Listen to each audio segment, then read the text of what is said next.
Hello friends, welcome to S UPPSC. मेरा नाम वंदना सिंह है। इस वीडियो में हम हिस्ट्री के प्रीवियस ईयर क्वेश्चन डिस्कस करेंगे। ये हमारा test series and current affair course है। इस नंबर पे व्हाट्सएप या टेलीग्राम करके आप इसको ज्वाइन कर सकते हैं। तो हमारा क्वेश्चन नंबर 1 है, with reference to Pondicherry consider the following statement. तो यहाँ कुछ जो पुदुचेरी है उससे रिलेटेड आपको कुछ स्टेटमेंट गिवन है। पहला, the first European power to occupy Puducherry were the Portuguese. Second, the second European power to occupy Pondicherry were the French. Third, the English never occupied Puducherry. तो which of the following statement are correct? तो ये 3 statement में से आपको बताना है कौन सा करेक्ट है। तो इसका सही आंसर है आंसर ए, वन ओनली। तो जो पहली यूरोपियन पावर थी जिसने पुदुचेरी को ऑक्यूपाई किया था वो पोर्चुगीज़ थी, और जो सेकंड यूरोपियन पावर थी वो डच थी, फ्रेंच नहीं थी। तो सेकंड यूरोपियन पावर जिसने पुदुचेरी को ऑक्यूपाई किया था वो डच थी। और थर्ड स्टेटमेंट हमारा गलत है क्योंकि इसमें लिखा है इंग्लिश नेवर ऑक्यूपाइड पुदुचेरी, मतलब इंग्लिश ने कभी भी जो पुदुचेरी है उस पर कब्जा नहीं किया था। ये बिल्कुल गलत है क्योंकि जो ब्रिटिश है उसने 1793 में जो पुदुचेरी है उस पर कब्जा किया था, लेकिन बाद में क्या हुआ, ट्रीटी ऑफ पेरिस के तहत उसने जो पुदुचेरी है वो फ्रांस को हैंड ओवर कर दी। तो क्वेश्चन नंबर 1 में जो हमारा फर्स्ट स्टेटमेंट है वो सिर्फ सही है, बाकी सेकंड और थर्ड गलत है। तो क्वेश्चन नंबर 1 का आंसर हो गया A, one only. Question number 2, the following European powers enter into Indian trade at one time or other. तो यहाँ आपको कुछ यूरोपियन पावर्स दे रखी हैं, तो आपको इसको सही क्रोनोलॉजिकल ऑर्डर में लगाना है। तो इसका आंसर है आंसर बी, 4, 2, 1, 3। तो पहले हमारा पोर्चुगीज़ आए, वो 1498 में आए, फिर उसके बाद डच आया 1602, फिर इंग्लिश, फिर उसके बाद फ्रेंच आए तो 1664। तो जो जितनी भी जो यूरोपियन पावर्स हैं वो जो आई थी वो इस तरह से आई थी, पहले पोर्चुगीज़ आए थे, फिर डच आए थे, फिर इंग्लिश और के बाद आया था डेन्स, और उसके बाद फ्रांस आए थे। तो इंग्लिश और फ्रांस के बीच में जो यूरोपियन पावर आई थी वो डेन्स थी। तो क्वेश्चन नंबर 2 का आंसर हो गया B, 4, 2, 1, 3। Question number 3, with reference to the entry of European power into India which of the following is not correct.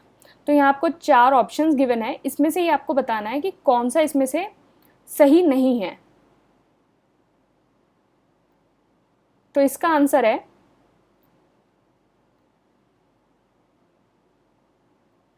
Answer A.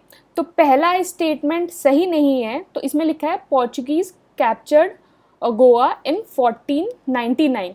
तो ये स्टेटमेंट गलत है क्योंकि जो पोर्चुगीज़ है उसने जो गोवा कैप्चर्ड किया था वो 1510 में किया था, मतलब 1499 में नहीं किया था, 1510 में किया था, मतलब 1510 में किया था। और जो पोर्चुगीज़ गवर्नर था अल्बेरिक्यू ने जो बीजापुर से ये गोवा कैप्चर किया था 1510 में। बाकी सारे स्टेटमेंट सही है क्योंकि इंग्लिश ने जो अपनी फर्स्ट फैक्ट्री खोली थी वो साउथ इंडिया में खोली थी। एंड दूसरा भी सही, इसके बाद भी सही है कि in eastern India English open their first factory in Orissa, and under the leadership of Dupleix the French occupied Madras in 1746। तो ये सारे स्टेटमेंट सही हैं। फर्स्ट वाला ऑप्शन हमारा गलत है क्योंकि जो पोर्चुगीज़ है उसने गोवा जो कैप्चर किया था वो 1510 में किया था।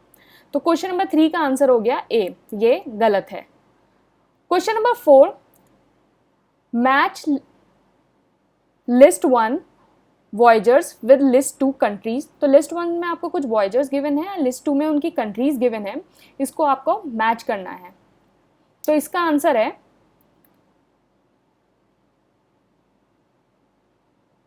Answer B, 2, 1, 4, 3। तो एक का हो गया 2, मतलब जो वास्को ड गामा है वो पोर्चुगल से बिलोंग करता था, और जो क्रिस्टोफर कोलंबस है वो स्पेन से बिलोंग करता था, और कैप्टन कुक वो ग्रेट ब्रिटेन, एंड तस्मान जो है वो हॉलैंड से बिलोंग करता था। तो जो वास्को ड गामा था वो बिलोंग तो पोर्चुगल से करता था, लेकिन जो उसने जिसकी डिस्कवरी की थी वो इंडिया की डिस्कवरी की थी। एंड जो कोलंबस है स्पेन से बिलोंग करता था। एंड जो थॉमस कुक है वो ग्रेट ब्रिटेन से बिलोंग करता था, लेकिन उसने जो डिस्कवरी की थी ऑस्ट्रेलिया की थी। एंड तस्मैन जो है वो हॉलैंड से बिलोंग करता था, उसने डिस्कवरी न्यूजीलैंड की थी। तो क्वेश्चन नंबर 4 का आंसर हो गया B, 2143। Question number 5, who among the following was the founder of Calcutta. तो जो कलकत्ता है उसका फाउंडर कौन था? तो इसका आंसर है आंसर बी, जॉब चार्नोक। तो जो जॉब चार्नोक था वो चीफ ऑफ कासिम बाज़ार जो फैक्ट्री है वहाँ का चीफ था ये, और उसने फिर उसके बाद ब्रिटिश कॉलोनीज़ बनाई थी कोलकाता में। तो ये जो जॉब चार्नोक है ये कलकत्ता का फाउंडर था। तो क्वेश्चन नंबर 5 का आंसर हो गया B. Question number 6, the secret of success of East India Company in India was. तो जो ईस्ट इंडिया कंपनी की सफलता का रहस्य क्या था? इसका आंसर है answer D, all of the above. तो ये सारे जो ऑप्शन है वो सही हैं, क्योंकि ये सारे ऑप्शन जो ईस्ट इंडिया कंपनी के जो सफलता का वो रहस्य था। पहला ये कि जो भारत है उसमें जो राष्ट्रवाद की कमी थी। दूसरा, जो कंपनी आर्मी ने जो अपनी जो ट्रेनिंग ली थी वो वेस्टर्न से ट्रेनिंग ली थी, और उनके पास जो आधुनिक हथियार भी थे। और तीसरा कारण ये था कि जो इंडियन सोल्जर्स थे उनके पास जो मतलब ये था कि जो भी उनको अच्छे से पे कर देता था, सफिशिएंटली जो भी उनको पे कर देता था वो उसकी सर्विस में ज़्यादा लग जाते थे। तो ये सारे ऑप्शन सही हैं। तो दिसंबर 1600 में क्या हुआ, जो क्वीन एलिजाबेथ थी उसने एक रॉयल चार्टर दिया ईस्ट इंडिया कंपनी को 15 ईयर्स के लिए। और इस समय जब एलिजाबेथ ने ये रॉयल चार्टर दिया था 15 ईयर्स के लिए, उस समय जो इंडिया में मुग़ल एम्परर था वो अकबर था। तो ये भी एक क्वेश्चन बन सकता है कि जब क्वीन एलिजाबेथ ने जो रॉयल चार्टर दिया था इंग्लिश को, तो उस समय इंडिया में मुग़ल एम्परर कौन था? तो वो अकबर था।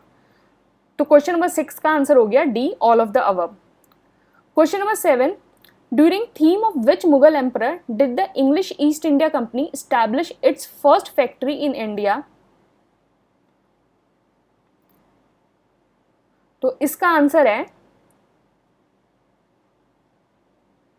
Answer B, Jahangir. तो जहांगीर के टाइम में जो ईस्ट इंडिया कंपनी है उसने जो फैक्ट्री पहले इस्टेब्लिश की थी वो 1611 में जो मछलीपट्टनम है वहाँ इस्टेब्लिश करती। लेकिन फिर उसके बाद क्या करा, 1613 में जो है वो इंग्लिश जो ईस्ट इंडिया कंपनी है उसने अपनी एक परमानेंट फैक्ट्री है वो सूरत में डाली थी। तो 1611 में उसने मछलीपट्टनम में डाली और 1613 में उसने परमानेंट फैक्ट्री डाली सूरत के अंदर। तो क्वेश्चन नंबर 7 का आंसर हो गया B, Jahangir. Question number 8, match list 1 with list 2। तो यहाँ आपको कुछ लिस्ट 1 में कुछ वॉर्स गिवन है, उसको आपको लिस्ट 2 से मैच करना है कि इन वॉर का जो कंक्लूजन हुआ था वो क्या हुआ था। तो इसका आंसर है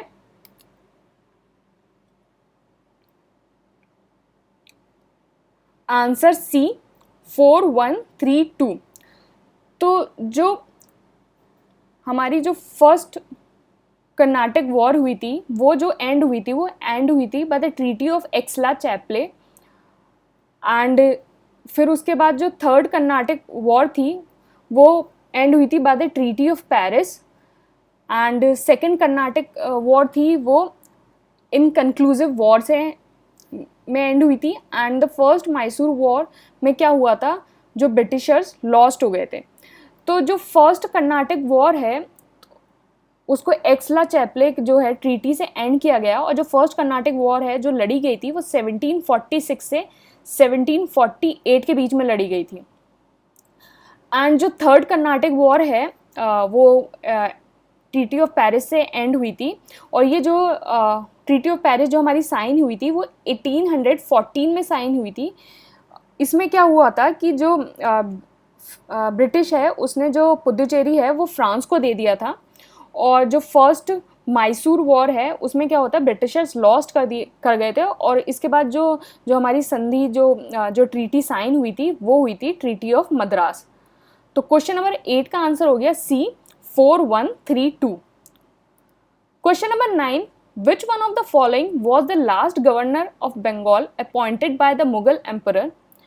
तो जो आखिरी जो गवर्नर था बंगाल का वो जो मुगल सम्राट है उसके द्वारा नियुक्त किया गया था। तो इसका आंसर है आंसर बी, मुर्शीद कुली खान। तो 1717 के अंदर जो मुगल एम्परर फारूक शिया था उसने मुर्शीद कुली खान को as a governor of Bengal, जो है लास्ट गवर्नर ऑफ बंगाल, वो अपॉइंट किया था। तो क्वेश्चन नंबर 9 का आंसर हो गया B, Murshid Quli Khan. Question number 10, which one of the following is the correct chronological order of the battles fought in India in 18th century? तो यहाँ आपको कुछ बैटल्स गिवन है, इसको आपको सही क्रोनोलॉजी में लगाना है कि ये बैटल्स 18th सेंचुरी में कब हुई थी। तो इसका आंसर है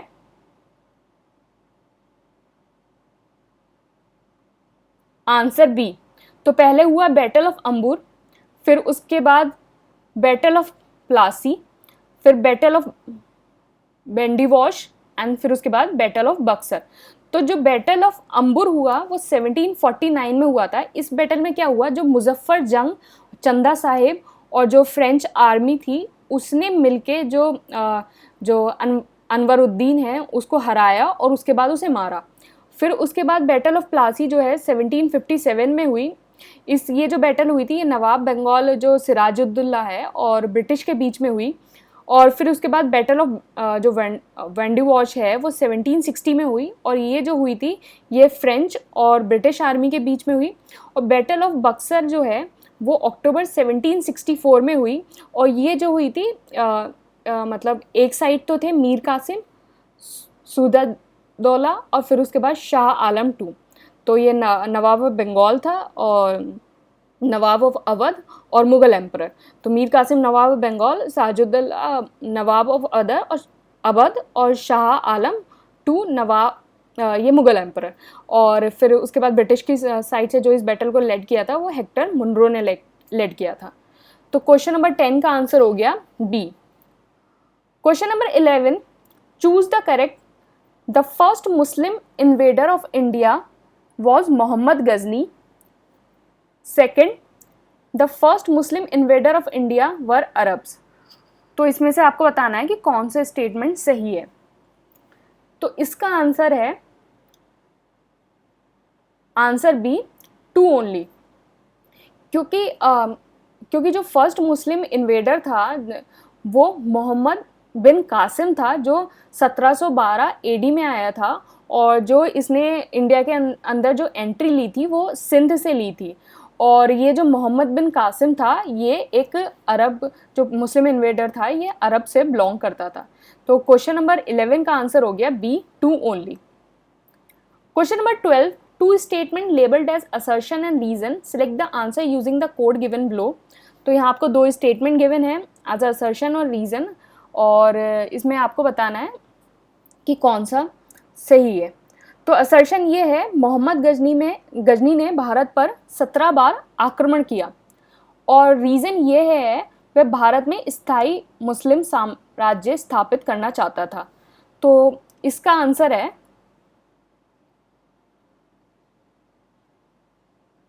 answer C, A is true but R is false. ये बिल्कुल सही है कि जो मोहम्मद गजनी है उसने जो भारत पर आक्रमण किया था वो 17 बार किया था। तो ये मोहम्मद गजनी जो है एक टर्किश जो रूलर था, और इसने भारत में जो पहली बार आक्रमण किया वो 1000 एडी में किया, और 1027 एडी तक मतलब 27 सालों में इसने 17 बार आक्रमण किया था। और रीज़न गलत है क्योंकि जो मोहम्मद गजनी है उसका जो मेन जो रीज़न था, उसका जो उद्देश्य था कि भारत में आने का, वो था कि भारत से बहुत सारा धन मतलब ह्यूज वेल्थ उसको लेके जानी थी। उसका कोई भी ये एम नहीं था कि उसे भारत में कोई एक मुस्लिम एम्पायर बनाना है, उसे सिर्फ वहाँ के धन से मतलब था। तो क्वेश्चन नंबर सी का आंसर हो गया क्वेश्चन नंबर 12 का आंसर हो गया C, A is true but R is false.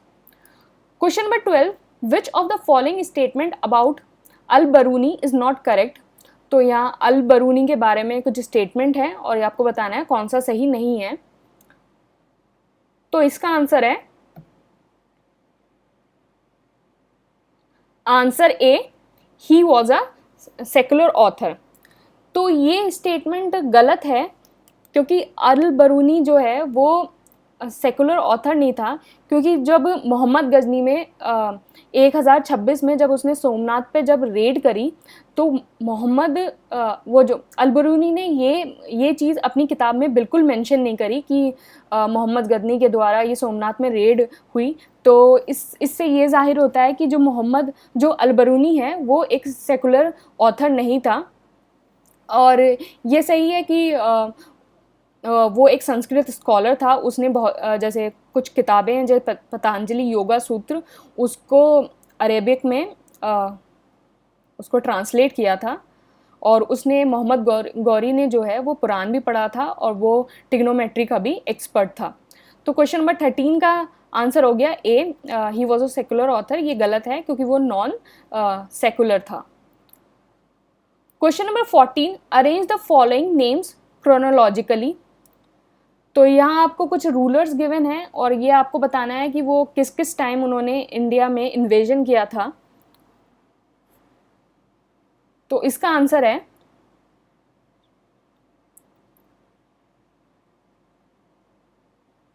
Answer B, 2314। तो सबसे पहले मोहम्मद गजनी आया, वो 1000 एडी में आया था। फिर उसके बाद मोहम्मद गौरी आया, वो 1175 एडी में आया। फिर उसके बाद चंगेज़ खान आया, वो 1221 एडी में आया। फिर उसके बाद तैमूर आया, वो 1398 एडी में आया। तो इसका सही ऑर्डर है 2314। Question number 15, choose the correct statement. तो यहाँ दो स्टेटमेंट गिवन है, आपको बताना है कि कौन सा सही है। तो पहला, coins issued by Ghazni has an image of goddess Lakshmi. तो जो गजनी के द्वारा जो सिक्के जारी किए गए थे उसमें देवी लक्ष्मी की छवि थी। Second, Mohammad Ghori issued silver coin with Sanskrit legend on one side. तो इसका सही आंसर है आंसर डी, नन। तो ये दोनों स्टेटमेंट गलत हैं क्योंकि बेसिकली ये जो दोनों स्टेटमेंट है ये इंटरचेंज्ड हैं, क्योंकि जो मोहम्मद गौरी है उसने अपने कॉइन में जो है वो गॉडेस लक्ष्मी की इमेज लगाई थी। मतलब एक साइड तो उसने जो है वो गॉडेस लक्ष्मी की इमेज थी और दूसरी साइड उसने जो है अरेबिक में कलमा लिखवाया था। और जो मोहम्मद गजनी है उसने जो है मतलब अपने कॉइन पे जो संस्कृत लेजेंड जो है उसकी एक साइड वो इशू करा मतलब वो लगाई थी और दूसरी साइड उसने कलमा लिखवाया था। तो क्वेश्चन नंबर 15 का आंसर हो गया डी, नन। मतलब दोनों स्टेटमेंट जो हैं वो इंटरचेंज्ड है। Question number 16, battle of Kayadara was fought between. तो बैटल ऑफ कयादरा जो है वो किसके बीच में फॉट हुई थी, लड़ी गई थी। तो इसका आंसर है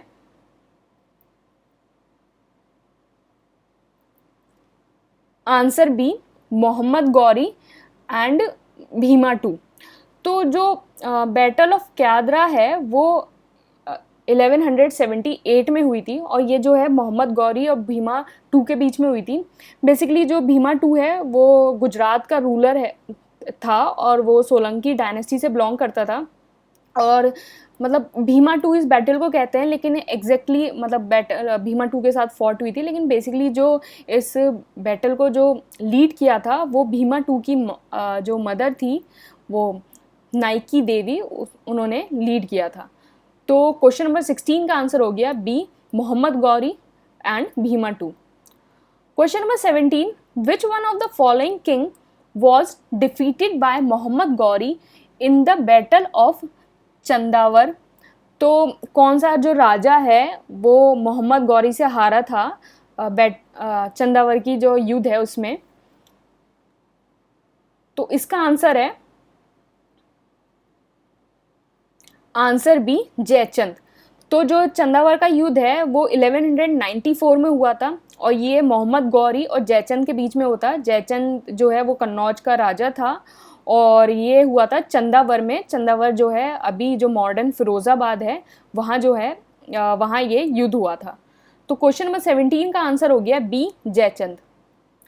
question number 18, battle that led the foundation of Muslim domination in India was. तो जिसने मुस्लिम डोमिनेशन की जो नींव रखी थी वो कौन सी बैटल थी, कौन सा युद्ध था? तो इसका आंसर है answer B second battle of Tarain. तो सेकेंड बैटल ऑफ टेरेन जो है उसने बेसिकली जो फाउंडेशन रखा था मुस्लिम रखा, और ये जो सेकेंड बैटल ऑफ टेरेन है वो 1192 में हुई थी और इस बैटल में जो है मोहम्मद जो गौरी है उसने पृथ्वीराज चौहान को हरा दिया था। तो जो फर्स्ट बैटल जो टेरेन है वो 1191 में हुई थी। उसमें क्या हुआ कि जो मोहम्मद गौरी है वो पृथ्वीराज से हार गया, तो उसके बाद मोहम्मद गौरी वापस चला गया और फिर उसके बाद वो दोबारा आया और उसने पृथ्वीराज को हराया सेकेंड बैटल ऑफ टेरेन 1192 में। तो क्वेश्चन नंबर 18 का आंसर हो गया बी। क्वेश्चन नंबर 19, तो ये क्वेश्चन मैंने फ्रेम किया है कि जैसे हमने अब जो बाकी सारे क्वेश्चन हैं ये फर्स्ट बैटल ऑफ टेरेन, ये पानीपत, ये चंद्रावर और कयादारा, इन सब से आ चुके हैं। तो आप ये सोचते होंगे कि पुराने क्वेश्चन से कैसे रिपीट होगा।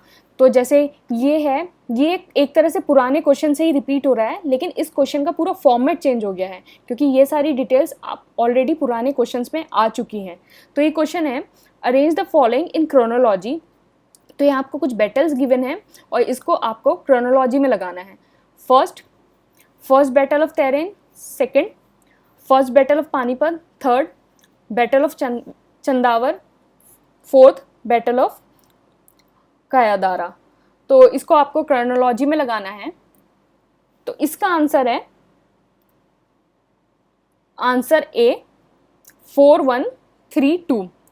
तो बैटल ऑफ कयादारा 1178 में हुई, फिर उसके बाद फर्स्ट बैटल ऑफ टेरेन जो है 1191 में हुई एंड बैटल ऑफ चंदावर जो है 1194 में हुई और उसके फर्स्ट बैटल ऑफ पानीपत जो है वो 1526 में हुई। तो इसका आंसर हो गया क्वेश्चन नंबर 19 का A 4132। Question number 20, Muhammad Ghori granted first एक्टा इन इंडिया टू। तो मोहम्मद गौरी ने जो पहला एक्टा है वो इख्तियार है वो इंडिया में किसको ग्रांट किया था? तो इसका आंसर है आंसर बी कुतुबुद्दीन ऐबक। तो क्या हुआ, जब मोहम्मद गौरी जब जीत गया तो उसके बाद उसने इंडिया में जो है इक्ता सिस्टम लागू किया और इक्ता सिस्टम लागू करने के बाद जो उसने फर्स्ट इक्ता जो जिसको दिया वो कुतुबुद्दीन ऐबक को दिया। तो कुतुबुद्दीन ऐबक को जो है वो फर्स्ट स्लेव भी कहा जाता है, मतलब स्लेव डायनेस्टी का जो फर्स्ट रूलर था वो कुतुबुद्दीन ऐबक था। तो क्वेश्चन नंबर 20 का आंसर हो गया B. Question number 21, which slave of Mohammad Ghori conquered Bengal and Bihar. तो मोहम्मद गौरी का कौन सा ऐसा दास था जिसने बंगाल और बिहार में जीत हासिल की थी? तो इसका आंसर है आंसर सी बख्तियार खिलजी। तो जो बख्तियार खिलजी है उसने 1202 में बिहार में जीत हासिल की और बिहार में जो है उसने नालंदा यूनिवर्सिटी है उसको डिस्ट्रॉय कर दिया। तो ये क्वेश्चन ऐसे भी आ सकता है कि नालंदा यूनिवर्सिटी को किसने डिस्ट्रॉय किया और कब हुई थी? तो ये 1202 में हुई थी और बख्तियार खिलजी ने की थी। फिर उसके बाद उसने क्या 1204 में बंगाल पे आक्रमण किया और वहाँ उसने जीत हासिल की। तो क्वेश्चन नंबर 21 का आंसर हो गया C Bakhtiyar Khilji. Question number 21, according to the accepted evidence the domestication of animal began in. तो जो जानवरों का जो डोमेस्टिकेशन है वो कहाँ पाया गया था, मतलब कहाँ से ये एविडेंस मिलते हैं? तो इसका आंसर है आंसर डी, मेसोलिथिक पीरियड। तो मेसोलिथिक पीरियड में से ये एविडेंस मिलते हैं डोमेस्टिकेशन ऑफ एनिमल के, और बेसिकली जो ये एरिया है जहाँ ये पाए गए हैं ये एविडेंस, वो आजमगढ़ है मध्य प्रदेश में, और बगौर है भिलवाड़ा राजस्थान में। यहाँ इस जो एरिया है वहाँ से ये एविडेंस मिले हैं डोमेस्टिकेशन ऑफ एनिमल के। तो क्वेश्चन नंबर 22 का आंसर हो गया D, Mesolithic period. Question number 23, from which one of the following site bone implements have been found. तो हड्डी के जो औजार हैं वो कहाँ पाए गए हैं, तो इसका आंसर है आंसर सी, महादाहा। तो जो महादाहा है वो एक मेसोलिथिक साइट थी, और ये जो महादाहा है वो प्रतापगढ़ उत्तर प्रदेश में है, और यहाँ हड्डी के जो औजार हैं मतलब बोन इम्प्लीमेंट्स वो पाए गए हैं। तो क्वेश्चन नंबर 23 का आंसर हो गया C. Question number 24, the cultivation of cereal first started in. तो अनाज की खेती जो सबसे पहले जो शुरू हुई थी वो कहाँ हुई थी, ये हुई थी, इसका आंसर है आंसर ए, नियोलिथिक एज। तो नियोलिथिक एज में ये हुई थी, और जो इसके एविडेंस जो मिलते हैं वो कोलदीवा और मेहरगढ़ से इसके एविडेंस मिलते हैं अनाज की खेती के। तो क्वेश्चन नंबर 24 का आंसर हो गया ए, नियोलिथिक। और जो मेहरगढ़ से एविडेंस मिलते हैं, बेसिकली जो मेहरगढ़ है वो बलूचिस्तान में है, और इसी मेहरगढ़ से जो है एविडेंस जो सेटल्ड लाइफ है उसके भी एविडेंस, मतलब एग्रीकल्चर का भी एविडेंस, सीरियल का evidence and evidence of settled life जो है वो भी मेहरगढ़ से मिलता है। तो क्वेश्चन नंबर 25 हुआ, कंसीडर द फॉलोइंग स्टेटमेंट। यहाँ कुछ आपको स्टेटमेंट गिवन है, आपको बताना है कौन सी सही है। तो जो नवदतोली स्थल की जो खुदाई है वो एच.डी. संकालिया ने की थी, और ये जो लोकेशन है, ये जो साइट है वो महाराष्ट्र में स्थित है। तो इसमें से आपको बताना है कौन सा स्टेटमेंट सही है। तो इसका आंसर है आंसर ए, वन ओनली। तो पहला स्टेटमेंट सही है कि जो नवदतोली जो है उसकी जो खुदाई है वो एच.डी. सालंकिया ने की थी। दूसरा स्टेटमेंट गलत है, क्योंकि जो ये साइट है वो मध्य प्रदेश में है, मतलब इंदौर में मध्य प्रदेश में है, ना कि महाराष्ट्र में। और ये नवदतोली जो है ये एक कैल्कोलिथिक साइट थी। तो क्वेश्चन नंबर 25 का आंसर हो गया A, one only. Question number 26, which one of the following places is famous for pre historic painting. तो इसमें से कौन सा ऐसा प्लेसेस है जो प्री हिस्टोरिक पेंटिंग्स के लिए फेमस है। तो इसका आंसर है आंसर बी, भीमबेटका। तो जो भीमबेटका है वो प्री हिस्टोरिक पेंटिंग्स के लिए फेमस है, बेसिकली जो रॉक शेल्टर पिक्चर्स हैं उसके लिए फेमस है। एंड भीमबेटका मध्य प्रदेश में है, और ये एक यूनेस्को वर्ल्ड हेरिटेज साइट भी है। जो अजंता और बाघ है, ये जो पेंटिंग्स इसमें जो मिली है वो पोस्ट मॉडर्न पीरियड से बिलोंग करती हैं, और जो अमरावती के में जो पेंटिंग्स है वो शुंगा पीरियड या सातवाहन पीरियड इनसे बिलोंग करती हैं। तो क्वेश्चन नंबर 26 का आंसर हो गया बी, भीमबेटका। क्वेश्चन नंबर 27, गेरू रंग के बर्तनों का नामकरण किया गया था। तो इसका ये जो नाम मतलब कहाँ इसका ये नामकरण किया गया था, सबसे पहले कहाँ हुए थे। तो इसका आंसर है आंसर ए, हस्तिनापुर। तो ये जो OCP है ये हस्तिनापुर में मिला था, और अतरंजी खेरा यहाँ इनका नामकरण हुआ था। तो क्वेश्चन नंबर 27 का आंसर हो गया A. Question number 28, in the chalcolithic period people of Maharashtra buried their dead under the floor of their house in the following orientation. तो कैलकुलेटिक पीरियड में क्या है, जो महाराष्ट्र में जो लोग थे वो जो डेड बॉडीज़ है वो किस ओरिएंटेशन में जो अपना जो घर है उसके फ्लोर में उनको दफनाते थे, दफन करते थे। तो इसका आंसर है